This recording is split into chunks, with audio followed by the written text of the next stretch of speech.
Right now, someone weaker than you is winning. Why? Because they look more certain. They speak without hesitation. They act like they deserve everything. And the world believes them. Meanwhile, you hesitate. You overthink. You wait for the right moment, the right words, the right feeling. And as you wait, someone else takes what could have been yours. Confidence isn't a trait. It's a weapon. And if you don't carry it, someone else will use it against you. Machiavelli knew this centuries ago. The bold get ahead, even if they lack the skill. The hesitant stay behind, no matter how brilliant they are. Because power doesn't belong to the best. It belongs to the most certain. This video is a turning point. Not for motivation, not for comfort, but for control. You'll learn how to erase hesitation, speak like a ruler, and move like a man who expects to be obeyed. Watch closely, because from here on, your weakness will no longer be tolerated. It will be replaced. You weren't born weak. You were made that way. By repetition, by reward, by rules. Trained to obey. Trained to seek approval. Trained to ask, "Is this okay?" What lives inside you right now is not a man. It's a servant. Conditioned to please. Programmed to submit.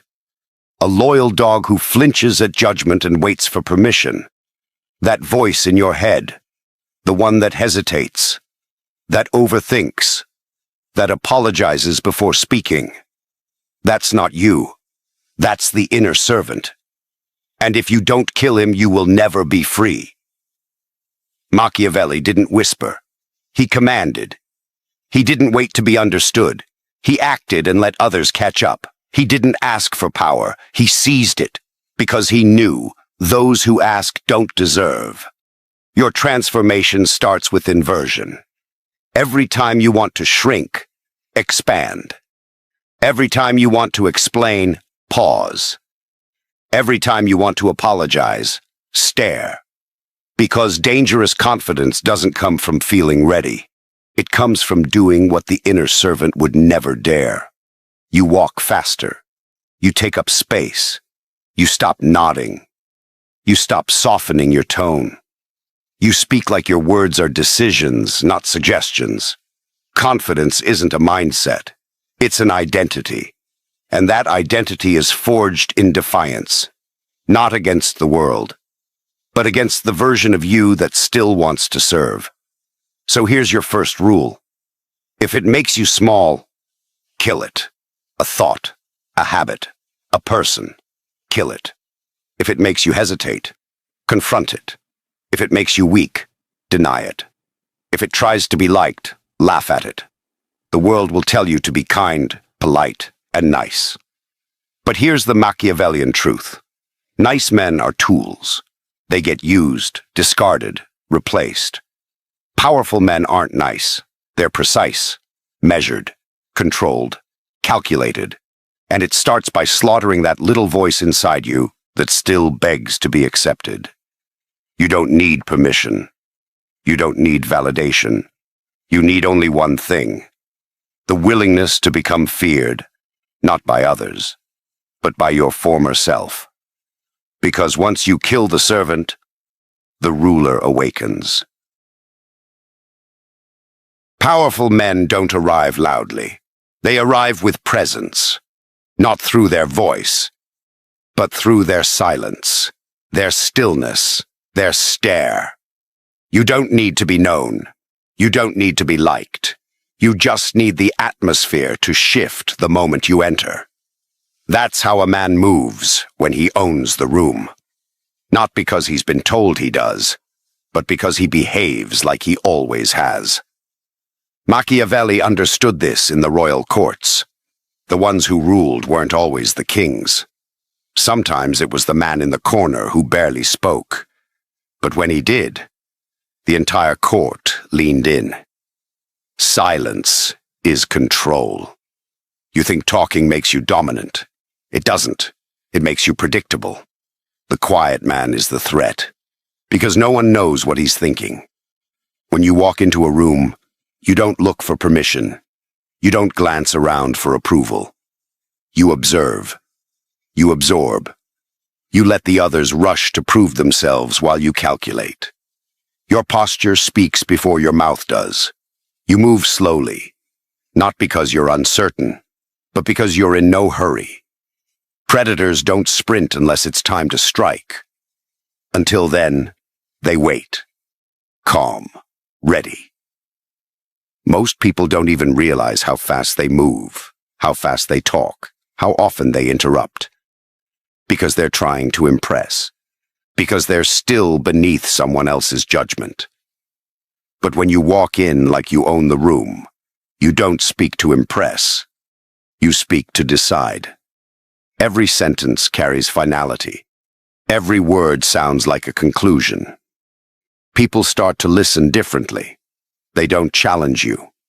They calibrate themselves to you. And when others speak, you wait.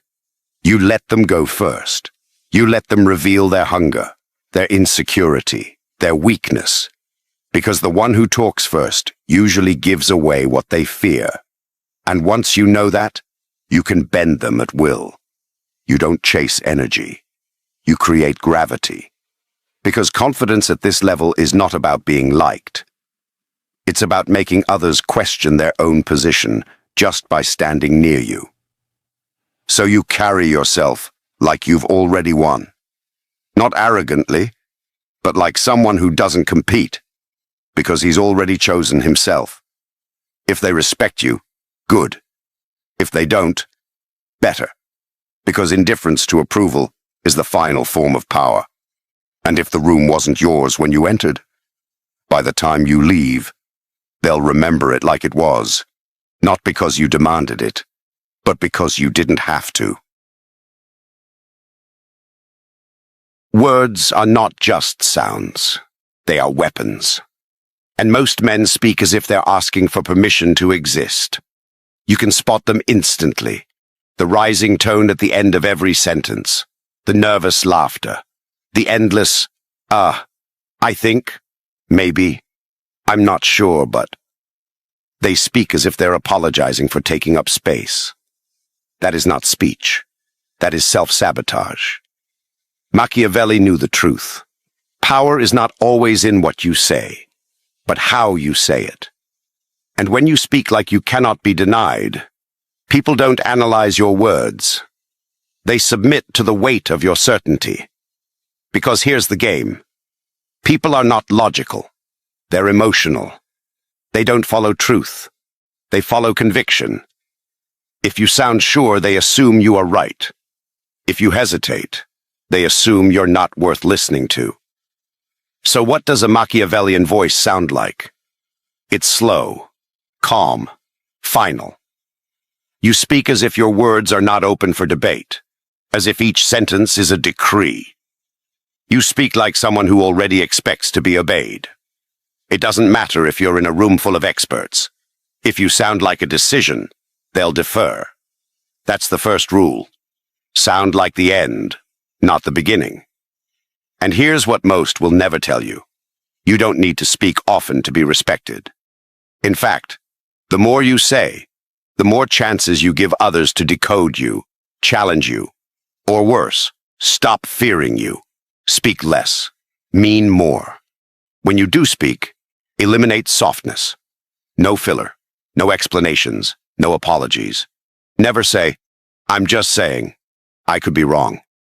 I don't know if this makes sense, but those are escape hatches for the weak. Burn them. Say what you mean and leave it there.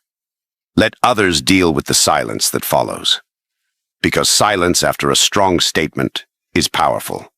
It dares people to challenge you. And most won't. Why? Because they're too afraid of what else you might say. Now understand this. The tone of your voice is your true message. The words are the surface. But your tone, your calm, grounded, deliberate tone, tells people exactly where you stand in the hierarchy. You want to rise? Lower your pitch. Slow your tempo. Remove the nervous energy. Sound like someone who has nothing to prove and everything under control. sound like a man who's already made up his mind and expects the world to catch up.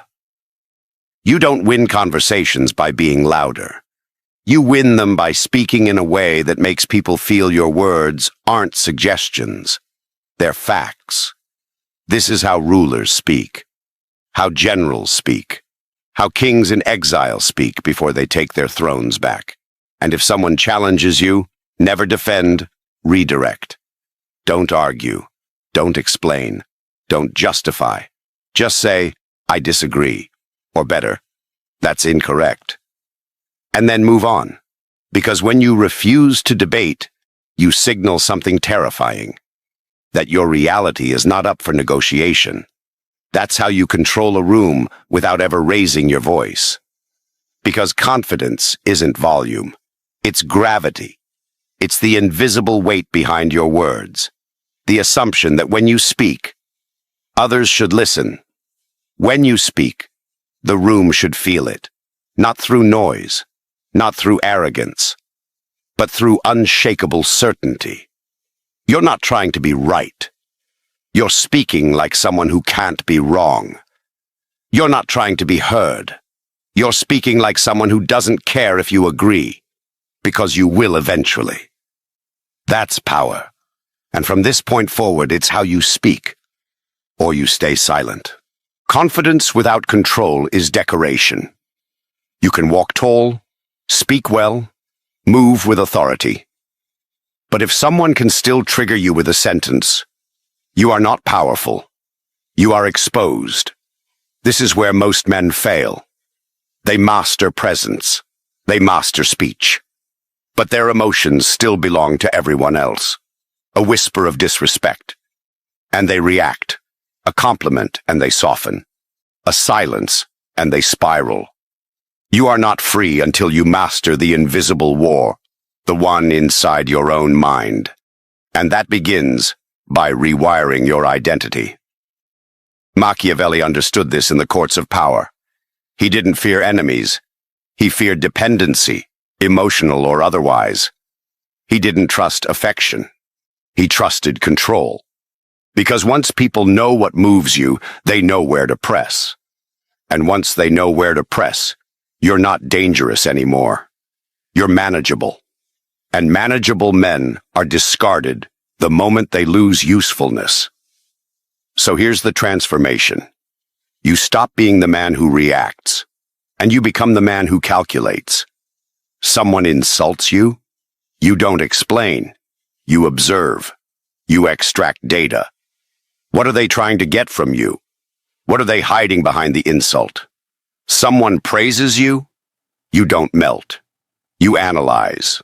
Why are they complimenting you now? What do they want? Someone ignores you? You don't panic. You become even colder. Silence becomes your weapon, not your wound. This is what it means to become psychologically unreachable. Not emotionless, but unshakable. You feel everything, but you act on nothing unless it serves your outcome. When someone tests you, you don't lash out. You show no visible discomfort. Why? Because your mind is not a public space. It is a fortress. And you decide who enters. That's how you stop being manipulated. Most men are so easy to control, it's laughable. Tell them they're not good enough. They'll over-explain.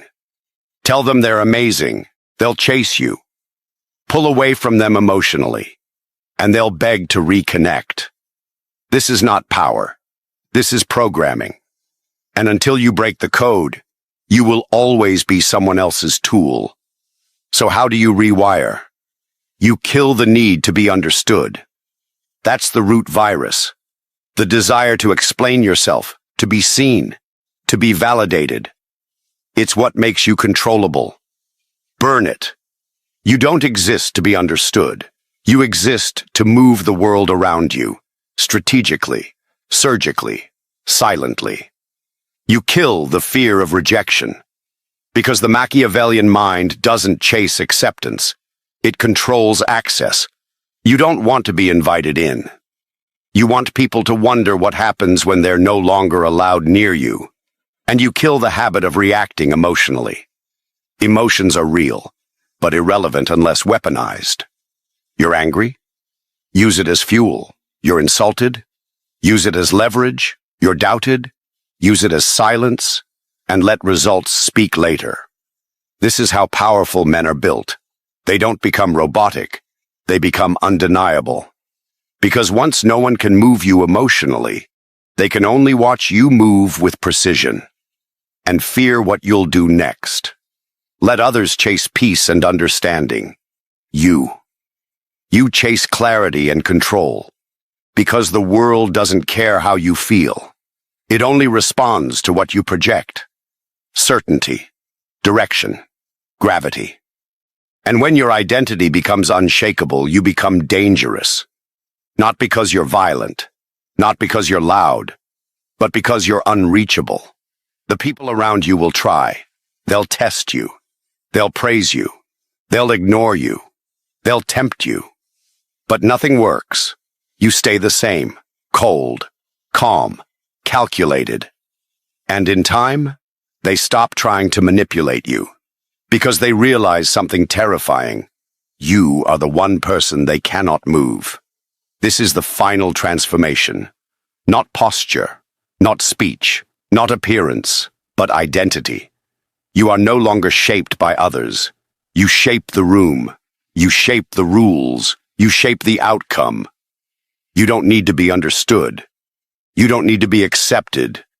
You don't need anything from anyone. Because now, you belong to no one. And that is what makes you untouchable. Rejection feels like a wound to the weak. To the powerful, it's a signal, a gift, a message from the world saying, you were too available, too obvious, too desperate. Good. Now you know what needs to be destroyed. Understand this. Rejection is not personal. It's positional. People reject what they believe they can survive without. So if they said no to you, it means they believe they lost nothing. That's not an insult. That's intel. Now you know where they stand and where you stand. Which means you can now position yourself to strike back later, when they're weak and you're untouchable. Step 1. Never appear affected. The moment you show pain, they win. It's not even about them. It's about your legend. A Machiavellian mind doesn't panic when the door shuts. It makes the room colder. You weren't rejected. They were disqualified from accessing you. Rejection is only real when you acknowledge it. So you don't react. You evolve. Step 2. Withdraw your presence like a weapon. What happens when something you took for granted disappears? You begin to feel its weight, its value. That's exactly what you do when rejected. Vanish. No explanations. No emotional farewells. Just a strategic absence. And while they feel the void, you build. Machiavelli said, men should be either treated generously or destroyed, because they take revenge for slight injuries, but not for ones too severe. So don't hurt them. Make them irrelevant. Make your silence louder than your words. Make them wonder where you went, how far you've gone, and if they ever had access to you at all. Step 3. Reframe the narrative. Rejection only has power if it looks like you were chasing something. So rewrite the story. Not for them, but for yourself. You weren't rejected. You selected yourself out of a game too small for you. You allowed them to say no because you were observing their behavior. You gave them one opportunity to prove they had the discernment to recognize power. They failed. And in that failure, they told you everything you needed to know. Now, you vanish and upgrade. Step 4. Convert rejection into control. Here's where you win. Rejection is clarity. Most people live in confusion, not knowing who respects them, who uses them, who fears them. But rejection cuts through that fog like a blade. Now you know who's blind. Now you know where your power has no impact. Yet. So what do? You refine your edge. You sharpen your image. You amplify your value so loudly that the people who once ignored you now have to explain themselves when they speak your name. And the next time they come back, they will. You don't even need to reject them. You've already evolved beyond their reach. That's control. Silent, permanent, elegant. Step 5. Weaponize your comeback. The goal is never revenge. Revenge is emotional. Machiavellian power is always calculated, so you don't try to get back at anyone. You let time handle that for you. You reappear only when your presence creates discomfort. When your success is so visible, they can't avoid it. When the person who rejected you is now watching you dominate the very space they thought you didn't belong in, you say nothing. You offer no spite, no sarcasm, no ego. You offer a simple glance, or better, no glance at all. Because now you're not trying to be accepted. You're setting the standard. Final word. Rejection is not defeat. It's the test, the filter, the fire that shows you what needs to be cold, what needs to be cut, and who needs to be left behind. So remember this. You weren't rejected. You were redirected toward a version of yourself that doesn't ask twice, doesn't flinch, and doesn't wait to be chosen. Now go build in silence, and return as a force they can't reject, even if they want to. You've been reshaped, not inspired, not motivated. Rebuilt. From the inside out, you killed self-doubt, not with affirmations, but with action. You didn't wait to feel ready. You moved, you acted, and you learned that power doesn't belong to the perfect. It belongs to the bold. You took rejection and turned it into fuel. No more chasing approval. Now you let people feel the cost of losing you. You became scarce, strategic, silent. And they noticed. You stopped entering rooms to be accepted. Now you own them. Through presence, posture, and precision. You no longer speak to be heard. You speak as if no one can afford to disagree. And above all, you rewired your identity. You're no longer predictable. You're no longer easily moved. You've become unreachable, emotionally untouchable. They can't provoke you. They can't tempt you. They can't shake you. Because you belong to no one now. And that makes you unforgettable. That's what creates a legend. Not noise, not fame, powerful silence, cold clarity, ruthless consistency. You don't need to announce your transformation. They'll feel it, in your walk, in your tone, in your absence. You've become the man people observe quietly, the one who used to chase, now being chased, the one who used to ask, now deciding, the one who no longer needs approval, because he became the standard. So no, this wasn't just about confidence. This was about dominance, mental, emotional, psychological. You are not here to fit in. You are here to move the pieces, to bend the room, to haunt their memory, even in silence. Because legends don't beg. They don't explain. They exist, and the world reshapes around them. Final command. Like this video if you're done chasing. Subscribe if you're ready to become the kind of man they can't control, can't predict, and can never forget. Because this isn't self-help. This is war. And you just became a weapon.